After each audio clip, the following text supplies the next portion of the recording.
Matthew 26. When Jesus had finished saying all these things, he said to his disciples, "As you know, the Passover is 2 days away, and the Son of Man will be handed over to be crucified."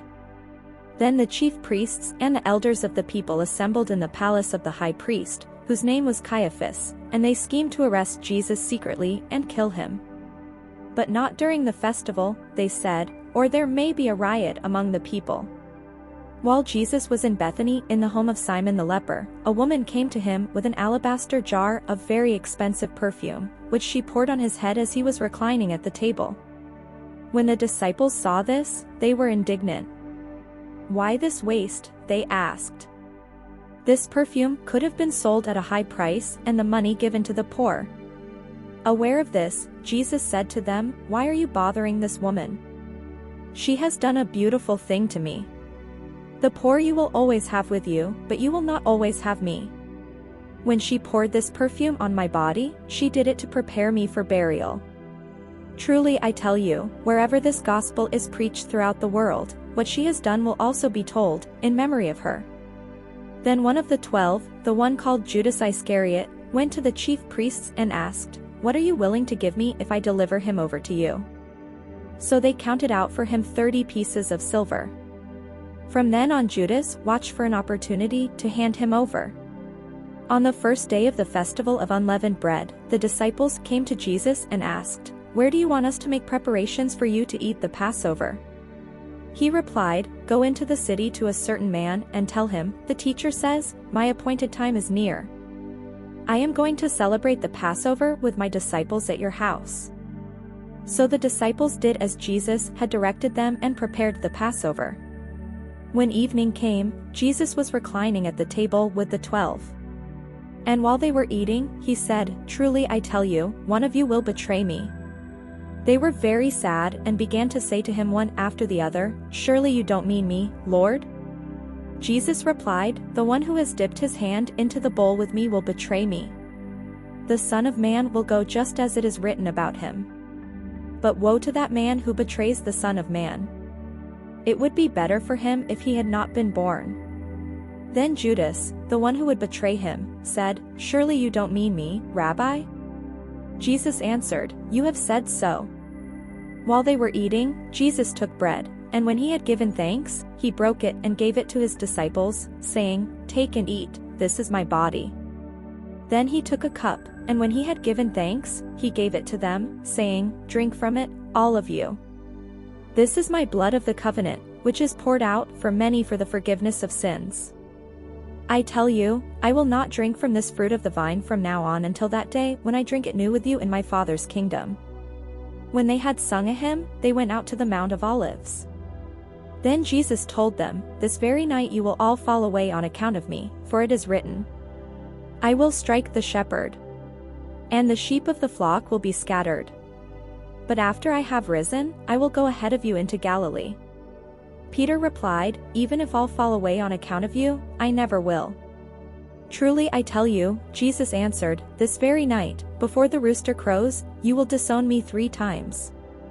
But Peter declared, "Even if I have to die with you, I will never disown you." And all the other disciples said the same. Then Jesus went with his disciples to a place called Gethsemane, and he said to them, "Sit here while I go over there and pray." He took Peter and the 2 sons of Zebedee along with him, and he began to be sorrowful and troubled. Then he said to them, "My soul is overwhelmed with sorrow to the point of death. Stay here and keep watch with me." Going a little farther, he fell with his face to the ground and prayed, "My Father, if it is possible, may this cup be taken from me. Yet not as I will, but as you will." Then he returned to his disciples and found them sleeping. "Couldn't you men keep watch with me for 1 hour?" he asked Peter. "Watch and pray so that you will not fall into temptation. The spirit is willing, but the flesh is weak." He went away a second time and prayed, "My Father, if it is not possible for this cup to be taken away unless I drink it, may your will be done." When he came back, he again found them sleeping, because their eyes were heavy. So he left them and went away once more and prayed the 3rd time, saying the same thing. Then he returned to the disciples and said to them, "Are you still sleeping and resting? Look, the hour has come, and the Son of Man is delivered into the hands of sinners. Rise. Let us go. Here comes my betrayer." While he was still speaking, Judas, one of the 12, arrived. With him was a large crowd armed with swords and clubs, sent from the chief priests and the elders of the people. Now the betrayer had arranged a signal with them: "The one I kiss is the man, arrest him." Going at once to Jesus, Judas said, "Greetings, Rabbi," and kissed him. Jesus replied, "Do what you came for, friend." Then the men stepped forward, seized Jesus, and arrested him. With that, one of Jesus' companions reached for his sword, drew it out, and struck the servant of the high priest, cutting off his ear. "Put your sword back in its place," Jesus said to him, "for all who draw the sword will die by the sword. Do you think I cannot call on my Father, and he will at once put at my disposal more than 12 legions of angels? But how then would the scriptures be fulfilled that say it must happen in this way?" In that hour Jesus said to the crowd, "Am I leading a rebellion, that you have come out with swords and clubs to capture me? Every day I sat in the temple courts teaching, and you did not arrest me.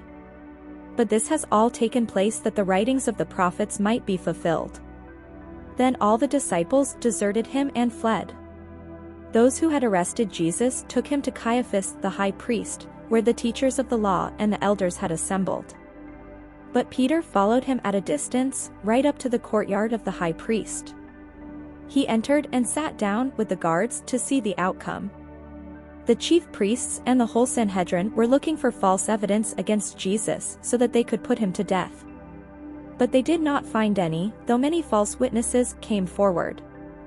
Finally 2 came forward and declared, "This fellow said, 'I am able to destroy the temple of God and rebuild it in 3 days.'"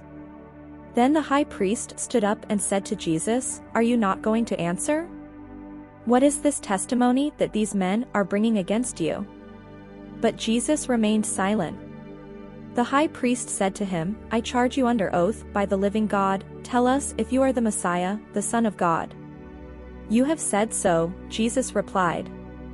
"But I say to all of you, from now on you will see the Son of Man sitting at the right hand of the Mighty One and coming on the clouds of heaven." Then the high priest tore his clothes and said, "He has spoken blasphemy. Why do we need any more witnesses? Look, now you have heard the blasphemy. What do you think?" "He is worthy of death," they answered. Then they spit in his face and struck him with their fists. Others slapped him and said, "Prophesy to us, Messiah. Who hit you?" Now Peter was sitting out in the courtyard, and a servant girl came to him. "You also were with Jesus of Galilee," she said. But he denied it before them all. "I don't know what you're talking about," he said. Then he went out to the gateway, where another servant girl saw him and said to the people there, "This fellow was with Jesus of Nazareth." He denied it again, with an oath, "I don't know the man." After a little while, those standing there went up to Peter and said, "Surely you are one of them, your accent gives you away." Then he began to call down curses, and he swore to them, "I don't know the man." Immediately a rooster crowed. Then Peter remembered the word Jesus had spoken, "Before the rooster crows, you will disown me 3 times." And he went outside and wept bitterly.